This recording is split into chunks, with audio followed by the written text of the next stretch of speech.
Hello student, class seventh maths का question paper है mid term 25-26 session का। तो ये डीओई का ऑफिशियल प्रैक्टिस पेपर है जो कि आपके मिड टर्म के लिए इम्पॉर्टेंट है बहुत ज़्यादा।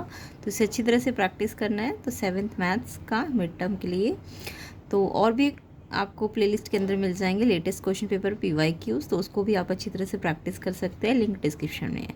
तो चलिए स्टार्ट करते हैं इसका सोल्यूशन। आपके मिड टर्म के लिए ये बहुत इंपॉर्टेंट है, अच्छी तरह से इसे प्रैक्टिस करके जाना।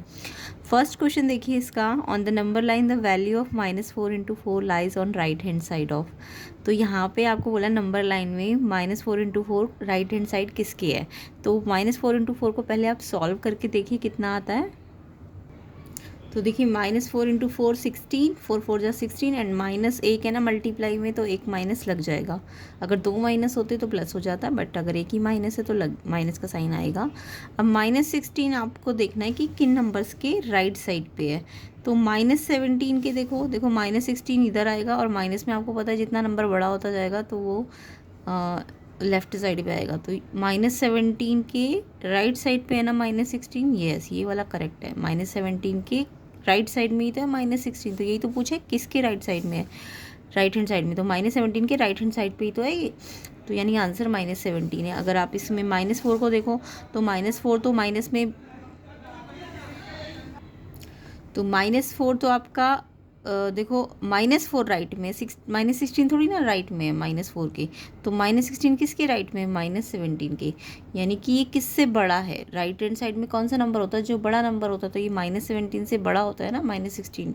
यस, तो -17 क्योंकि छोटा नंबर है तो -16 उसके राइट हैंड साइड में है, तो आंसर ए ऑप्शन हो जाएगा। ठीक है, नेक्स्ट क्वेश्चन देखो, the range of the data 14, 6, 12, 17, 21, 10, 4, 3। तो रेंज निकालने का फॉर्मूला अगर सबको आता है तो सिंपल रेंज का फॉर्मूला लगा दो। रेंज क्या होता है, हाईएस्ट माइनस लोवेस्ट। ठीक है, सबसे बड़े नंबर में से छोटा नंबर माइनस करते हैं तो रेंज आती है।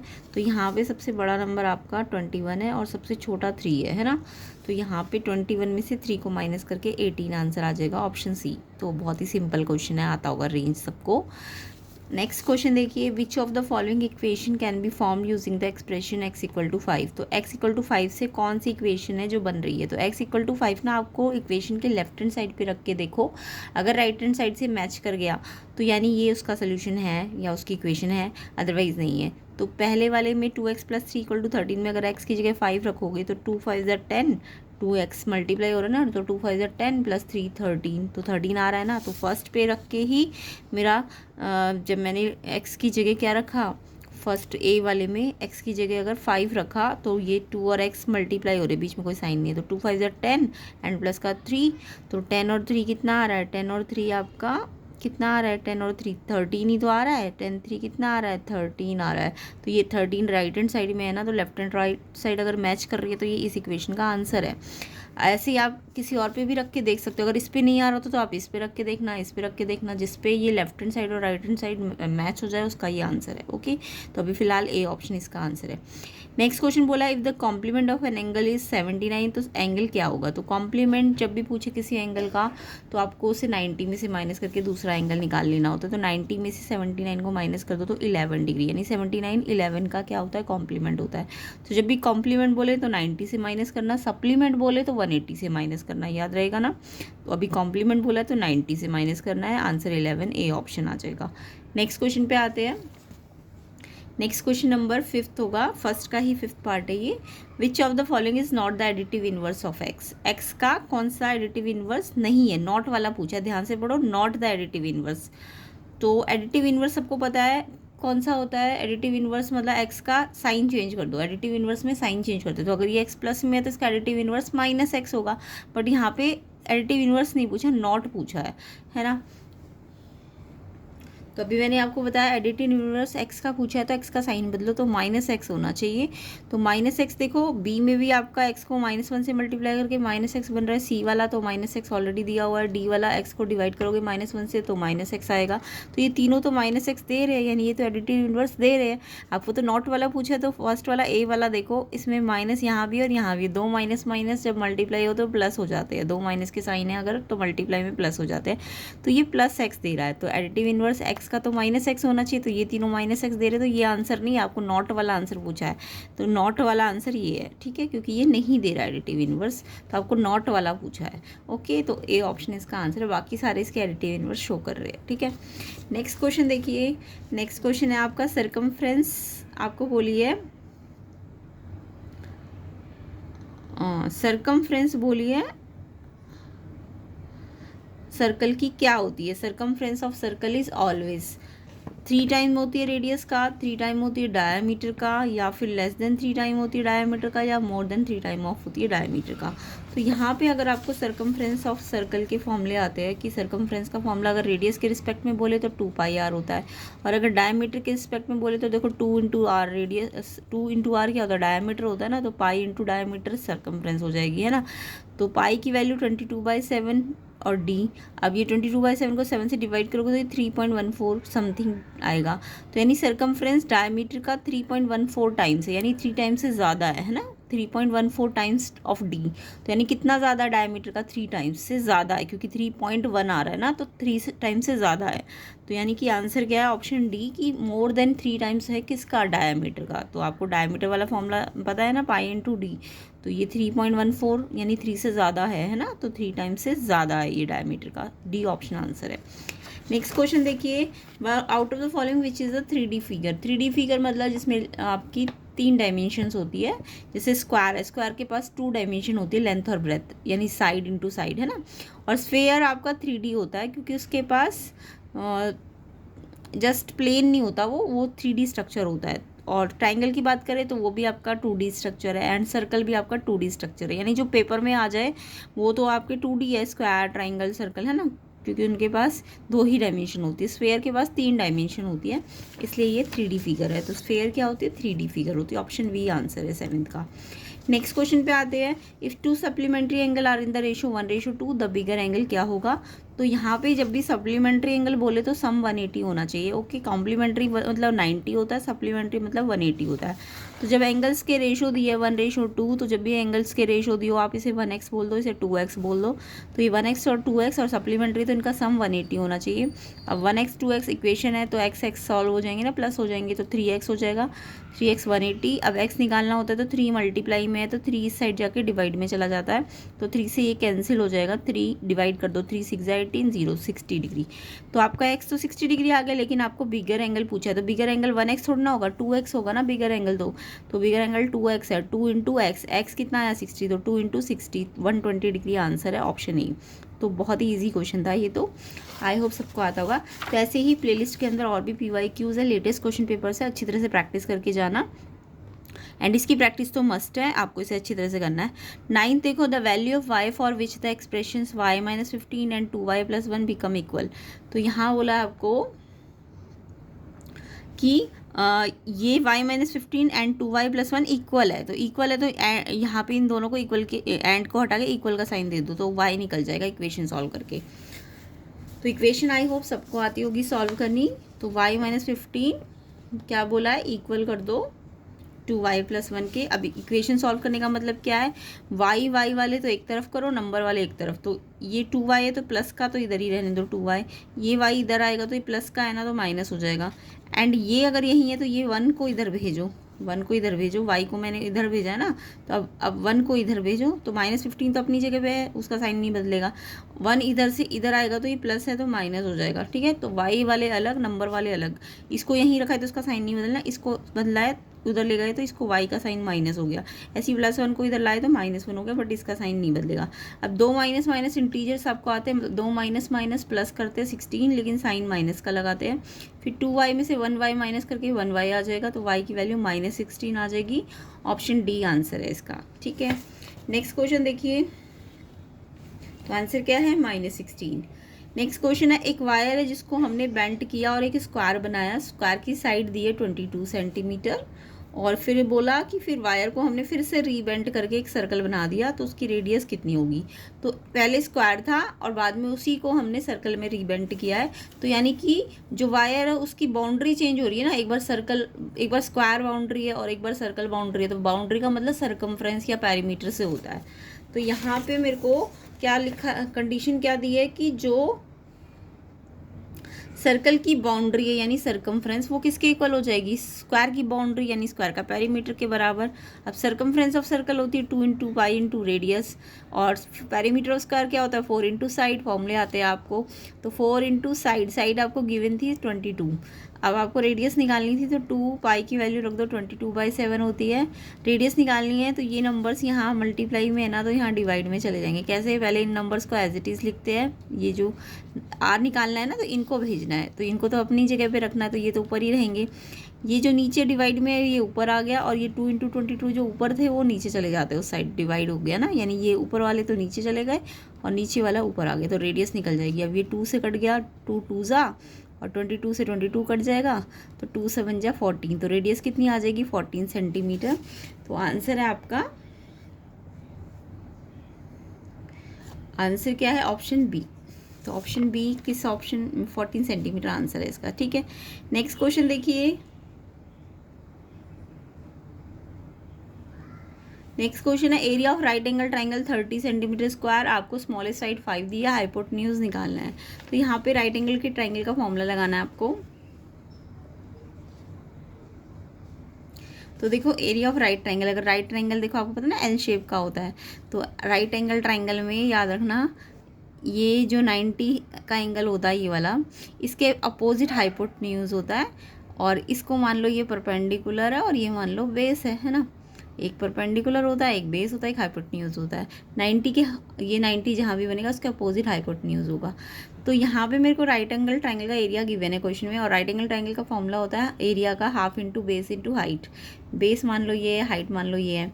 आपको कोई एक साइड हाइपोटेन्यूज नहीं दिया, इनमें से कोई एक साइड बोलिए, छोटी साइड वो 5 है, तो मैंने इसको 5 मान लिया, ये नहीं पता, तो हमें हाफ, बेस तो हमें नहीं पता, बट हाइट हमने मान ली, हाइट है ये, ठीक है, हाइट 5 मान ली। इन्होंने बोला कि एक साइड जो है स्मॉलेस्ट वो 5 है, मैं मान रही हूँ ये आपकी हाइट वाली साइड है, ठीक है।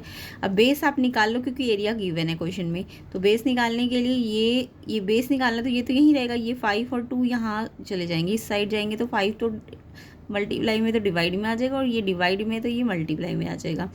तो 5 से 6 पे कटा, 5 6 जा, 6 2 जा 12, तो बेस यानी 12 आ गया, यानी ये तो 5 पता ही था, ये बेस भी मिल गया मेरे को 12। अब मेरे को हाइपोटेन्यूज निकालना है, तो किसी भी राइट एंगल ट्राइंगल में पाइथागोरस लगा सकते हो।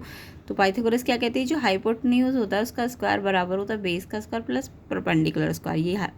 ये याद रखना, हाइपोटेन्यूज कैसे निकलता है, बेस के स्क्वायर प्लस परपेंडिकुलर स्क्वायर को निकाल के फिर स्क्वायर है तो इसको भी स्क्वायर में बदलना पड़ेगा। बेस कितना है, बेस आपने निकाला 12 है, तो 12 का स्क्वायर, एंड परपेंडिकुलर 5 था, 5 का स्क्वायर, तो 5 का स्क्वायर और ये 12 का स्क्वायर, 5 का स्क्वायर 5 5 जा 25, 12 का स्क्वायर मतलब 12 को 12 से मल्टीप्लाई करो 144, और फिर प्लस करो 169। अब 169 आपको पता है किसका स्क्वायर होता है, 13 का स्क्वायर होता है, तो स्क्वायर से ही वाला स्क्वायर कट गया, तो हाइपोटेन्यूज आपका 13 आ जाएगा। तो पाइथागोरस आई होप सबको लगानी आती होगी, तो हाइपोटेन्यूज हमने निकाला 13 आ गया, ऑप्शन बी आंसर है। ओके, नेक्स्ट क्वेश्चन पे आते हैं, तो बी ऑप्शन 13 आंसर है। 12th देखिए, which of the following pair of angles are supplementary. Supplementary का मीनिंग अभी मैंने बताया आपको, सप्लीमेंट्री क्या होता है, जब एंगल सम 180 हो, तो 48 और 42 का तो 90 आएगा, वो तो कॉम्प्लीमेंट्री होगा, इनका सम करके देखो ये 90 आएगा, तो ये तो कॉम्प्लीमेंट्री है। 60 60 120 ये ना तो कॉम्प्लीमेंट्री है ना सप्लीमेंट्री है। 75 105 को प्लस करोगे तो 180 आ जाएगा, यस ये सप्लीमेंट्री है। तो सप्लीमेंट्री होने के लिए एंगल सम 180 होना ज़रूरी है, 180 से कम भी नहीं होना चाहिए, 180 से ज़्यादा भी नहीं, एग्जैक्ट 180 होगा जब दो एंगल्स का सम, तो सप्लीमेंट्री है। तो ये दोनों हमें 180 दे रहे हैं, ऑप्शन सी आंसर है इसका, ठीक है। नेक्स्ट क्वेश्चन देखिए, section B, draw a line of symmetry for the following figure. इस फिगर के लिए आपको सिमेट्री पूछी है, तो जब भी ऐसी आपको रेक्टेंगुलर टाइप की फिगर दिख रही है, बट रेक्टेंगल नहीं है, यहाँ से थोड़ा सर्कल भी बना हुआ है, तो है तो ये ना कि यहाँ लेंथ है और यहाँ से इसका सर्कल बना हुआ है, तो एक सिमेट्री तो यहाँ से आएगी और एक यहाँ से आएगी, डायगनल वाली सिमेट्री नहीं आएगी। हाँ अगर ये बिल्कुल जितना ये इसका होता, मतलब अगर ये स्क्वायर होता ना तो इसकी 4 सिमेट्री आ जाती, ऐसे भी आती और ऐसे भी आती, बट यहाँ से इसकी रेक्टेंगल टाइप है ना, ये तो 2 ही सिमेट्री आ पाएगी। ओके, तो यहाँ से इसकी सिमेट्री ड्रॉ करनी है। नेक्स्ट आपको बोला है अगर LM के पैरेलल है तो ये x निकालो, तो पैरेलल लाइन में आपको प्रॉपर्टी पता होगी, अगर 2 लाइन पैरेलल है तो ये वाले जो एंगल होते हैं, अच्छा अल्टरनेट नहीं आएगा,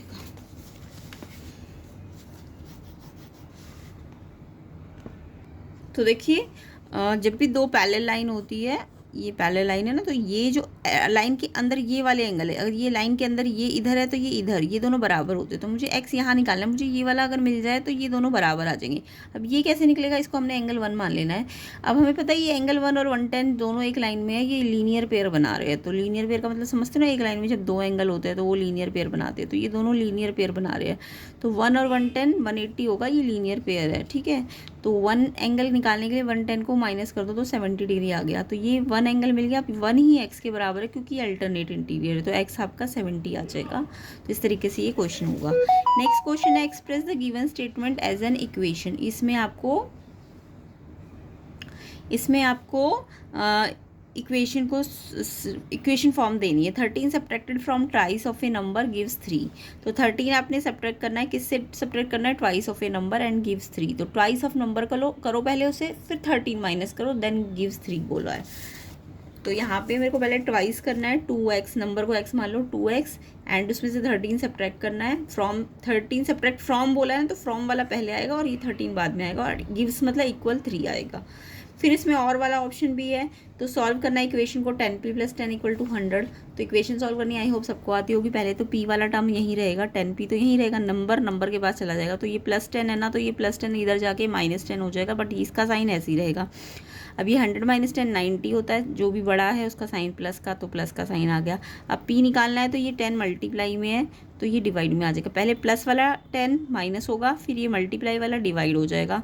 अब 10 से 90 डिवाइड होकर 9 आंसर आ जाएगा, p का वैल्यू 9 आ जाएगा। ओके, नेक्स्ट क्वेश्चन देखिए। नेक्स्ट क्वेश्चन है, a cricketer score the following run in 8 innings. 8 innings में उसने इतने रन बनाए हैं और मीन स्कोर निकालना है, मीन निकालना है आपको।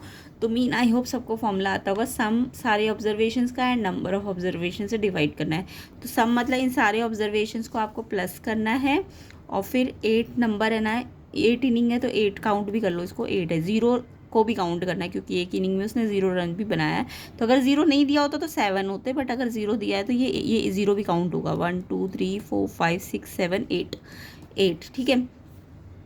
तो यहाँ पे 4 इसका टोटल करोगे तो 400 आएगा, और 8 से डिवाइड करोगे तो 8 5 = 40, एक 0 एक्स्ट्रा है तो 50 आंसर है। मीन कितना आ जाएगा, 50 आ जाएगा। तो आई होप मीन भी सबको निकालना आता होगा। नेक्स्ट क्वेश्चन है, height of a place 1800 metre above sea level. Sea level से ऊपर तो 1800 मीटर है ए, और बी जो है सी लेवल से 700 बिलो है, ठीक है। उसके बाद इन दोनों लेवल्स का डिफरेंस पूछा है। तो यहाँ पे डिफरेंस का मतलब आप माइनस मत कर देना, नहीं तो गलत हो जाएगा। देखो सबसे पहले जो सी लेवल है उसको मैंने 0 मान लिया। सी लेवल क्या है, 0 पे है ना। अब ए जो प्लेस है वो सी लेवल से अबव है, तो ये ए प्लेस 1800 अबव है, यानी ये 1800 पे है नंबर लाइन अगर आपको आती है तो 0 से ऊपर कितना 1800। और फिर जो बी प्लेस है वो सी लेवल से नीचे है, यानी 0 से नीचे, ये सी लेवल है हमारा, ठीक है। तो ये 700 नीचे है, तो ये नंबर लाइन में नीचे, तो ये माइनस में हो जाएगा, है ना। अब आपको इन दोनों का डिफरेंस बोला है, तो डिफरेंस बोला है तो 1800 में से माइनस करोगे, क्या 700 नहीं है, ये -700 है, इसलिए ये दोनों माइनस माइनस प्लस हो जाएंगे, क्योंकि डिफरेंस आपको भी दिख ही रहा होगा, पहले ये 1800 है फिर ये 700 है ना, तो ये प्लस हो जाएगा। तो ये 2500 मीटर इन दोनों के बीच का डिस्टेंस आ जाएगा। नेक्स्ट क्वेश्चन देखो। नेक्स्ट क्वेश्चन है, मॉड भी निकालना है, मीडियन भी निकालना है इस डाटा का। तो जब भी मॉड मीडियन निकालना हो तो आप पहले से असेंडिंग ऑर्डर में लगा दो। पहले असेंडिंग ऑर्डर का मतलब पहले सबसे छोटा नंबर लिखो। 12 कितनी बार है, 2 बार, तो दोनों बार लिखना पड़ेगा। फिर 13 भी 2 बार है, 14 आपका 3 बार है। पहले सबसे पहला काम होगा आपका असेंडिंग ऑर्डर में लगाओ। 12 1 2 2 बार लिखो, 13 2 बार लिखो, 14 3 बार है, 16 1 बार है, 19 1 बार है। तो मॉड तो क्या होता है, जो मोस्ट अकरिंग ऑब्जर्वेशन होता है, जो सबसे ज़्यादा बार आता है, जो नंबर फ्रीक्वेंटली आता है उसे मॉड कहते हैं। तो सबसे ज़्यादा बार कौन आया, ये 2 बार आया, 2 बार आया, ये 3 बार आया, तो सबसे ज़्यादा 14 आया है 3 बार, है ना। तो ये मॉड है आपका। उसके बाद मीडियन निकालनी है। मीडियन के लिए आप इसे काउंट कर लो, 1 2 3 4 5 6 7 8 9। तो ये 9 का मतलब ऑड नंबर्स है। मीडियन में अगर ऑड नंबर है ना, तो मीडियन का फॉर्मूला याद रखना, n+1/2। आंसर क्या होगा, n+1/2 निकाल के वो वाला ऑब्जर्वेशन लेना है आपको। तो n कितना है, 9 में 1 ऐड करो 10, 10 को 2 से डिवाइड कर दो, तो 10 को 2 से डिवाइड करोगे 9 1 10, 10 को 2 से डिवाइड करोगे 5 आंसर नहीं है, 5th ऑब्जर्वेशन। कौन सा वाला, 5th नंबर वाला ऑब्जर्वेशन। तो 1 2 3 4 5, इसलिए असेंडिंग में लगाना ज़रूरी है। तो 1 2 3 4 5 असेंडिंग में वाले में फिफ्थ नंबर पे क्या आया 14, तो मीडियन आपका 14 आ जाएगा। अब अगर यहाँ पे 9 की जगह ये 10 होते, एन कितने होते 10 होते, तो अगर एन 10 होते तो मीडियन का फॉर्मूला चेंज हो जाएगा, क्योंकि ये इवन होता, इवन में मीडियन एक बार n/2 वाला ऑब्जर्वेशन लोगे, फिर एक बार n/2 में एक एक्स्ट्रा ऑब्जर्वेशन लोगे, और फिर इनको ऐड करके 2 से डिवाइड करोगे, यानी कि n कितना है 10, 10 का 2 से डिवाइड, फिफ्थ ऑब्जर्वेशन भी लेना है, फिर एक प्लस करो, सिक्स्थ ऑब्जर्वेशन भी लेना होगा, और फिर 2 से डिवाइड, तो फिफ्थ ऑब्जर्वेशन जो भी होगा, मान लो 14 है, दूसरा भी 14 ही है, तो इनको ऐड करके 2 से डिवाइड करना पड़ेगा। बट क्योंकि 10 वाला नहीं है, ये 9 वाला है, तो इसलिए ये वाला फॉर्मूला लेना है। आई होप मीडियन के दोनों फॉर्मूले आपको समझ आ गए होंगे। तो अगर मीडियन के क्वेश्चंस आते हैं तो आप अच्छी तरह से इसे प्रैक्टिस कर सकते हो, ठीक है। तो कमेंट करना सबको मीडियन मॉड समझ आ गया, मीन आ गया समझ की नहीं। तो वीडियो को ज़्यादा से ज़्यादा शेयर कर देना। सेक्शन सी डी ही हम इसके नेक्स्ट पार्ट में कवर कर लेंगे, तो आपको वीडियो को ज़्यादा से ज़्यादा शेयर करना। ये सारा क्वेश्चन पेपर बहुत इंपॉर्टेंट है, अच्छी तरह से प्रैक्टिस करना। एंड अगर टाइम बचता है तो आपको प्लेलिस्ट चेक कर लेनी है, प्लेलिस्ट के अंदर भी बहुत इंपॉर्टेंट PYQs और लेटेस्ट क्वेश्चन पेपर्स हैं, उन्हें भी आपको सॉल्व करना है। तो ये आपके सारे इंपॉर्टेंट क्वेश्चंस है, अच्छी तरह से इन्हें प्रैक्टिस कर सकते हैं आप। एंड एनुअल एग्ज़ाम की प्रिपरेशन भी के लिए भी इंपॉर्टेंट है ये क्वेश्चन पेपर, और एनुअल एग्ज़ाम की भी प्लेलिस्ट बनी हुई है, उसका भी लिंक डिस्क्रिप्शन में है, तो चेक कर लेना। वीडियो को शेयर कर देना, लाइक कर देना, चैनल में नए हो तो चैनल को सब्सक्राइब कर देना।